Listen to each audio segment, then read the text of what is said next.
Australia will recognise the State of Palestine. Australia will recognise the right of the Palestinian people to a state of their own. I can confirm the UK will recognise the State of Palestine by the United Nations General Assembly in September. And today, Ireland formally recognises the State of Palestine. For the reasons I cited earlier, Canada intends to recognise the State of Palestine. Government of Spain will approve the official recognition of Palestine as a state.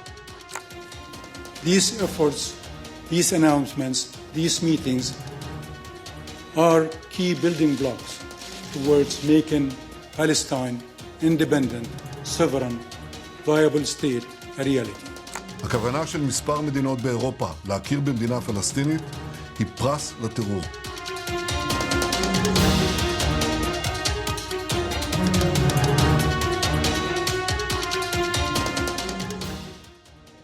Australia will formally recognise the State of Palestine at the 80th UN General Assembly in September.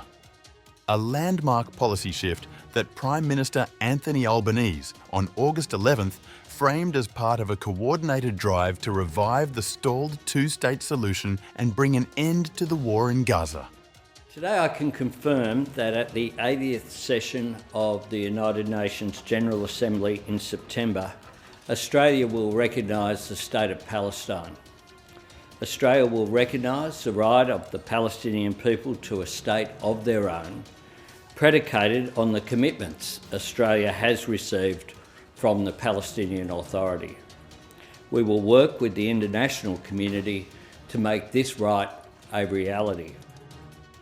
The move places Canberra alongside a growing list of Western allies, including France, the UK and Canada, who are signalling they will also extend recognition next month. Foreign Minister Penny Wong says the decision is not meant to be a reward or an endpoint in itself, but a tool to push the parties back towards meaningful negotiations.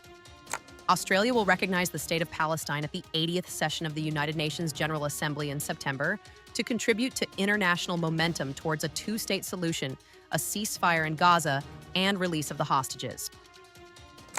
It is also a clear signal that Australia is shifting closer to European allies who view recognition as a form of leverage, a way to set new diplomatic baselines after years of stalemate.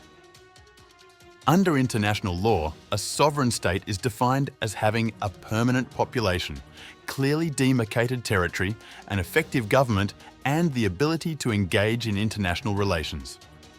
These criteria were set out in the 1933 Montevideo Convention on the Rights and Duties of States.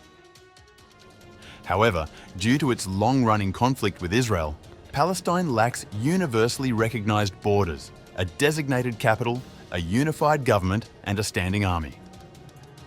A two-state solution is humanity's best hope to break the cycle of violence in the Middle East and to bring an end to the conflict, suffering and starvation in Gaza.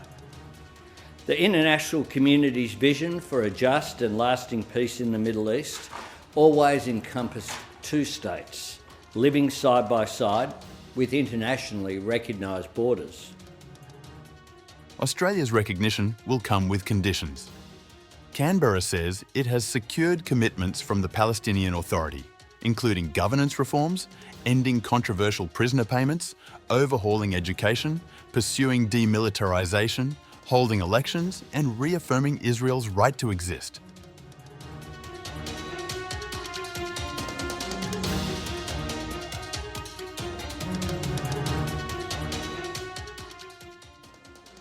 In the short term, recognition is largely symbolic. Yet in diplomacy, symbols carry weight.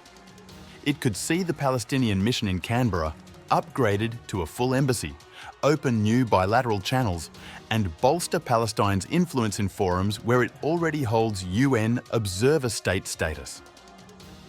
What sets this moment apart is who may join in.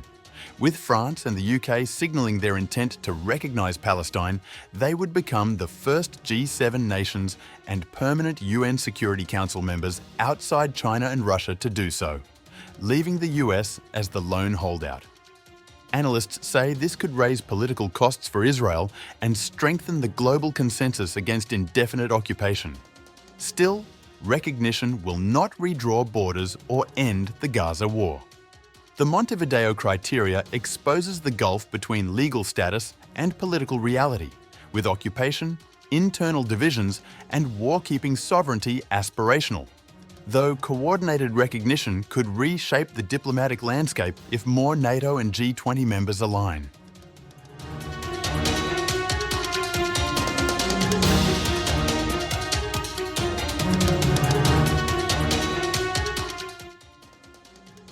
For years, advanced economies in the Asia-Pacific, Japan, South Korea, Australia, until now, New Zealand and Singapore, supported a two-state solution in principle but withheld recognition.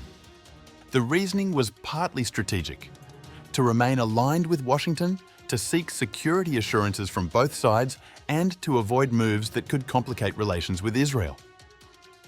Australia's decision breaks that pattern. But Japan and South Korea, for instance, still combine humanitarian support for Palestinians with close defence and economic ties to the US and Israel, and neither has set a timetable for recognition. Experts point to Washington's influence as a major factor. This can be explained by the influence of the US and Christianity, as well as the division of the country. South Korea's post-war history is closely tied to US support, from the Korean War to deployments alongside US forces in Vietnam, Iraq and Afghanistan, and religion also plays a role.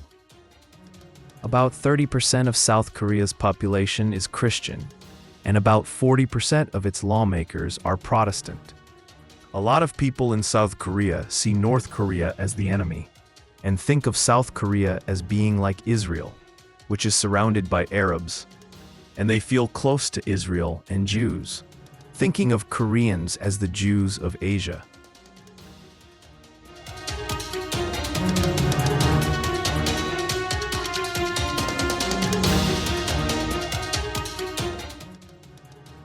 Recognition is shaped as much by domestic politics as by foreign policy. Governments balance public opinion, activism and religious constituencies against security and trade priorities. In Canberra, the move follows months of mass protests over Gaza, intense media focus on the humanitarian crisis, and private talks with the Palestinian Authority. Albanese's team casts it as meeting moral and strategic tests, public demands and firm commitments to reform and coexistence with Israel. Yet challenges loom. Israel's expanding settlements, reinforced by infrastructure and the separation barrier, have fractured Palestinian territory, while annexation moves and Netanyahu's rejection of a Palestinian state have hardened the impasse. The intention of several European countries to recognize a Palestinian state is a reward for terrorism. 80% of the Palestinians in Judea and Samaria support the terrible massacre of October 7th. This evil cannot be given a state. This would be a terrorist state.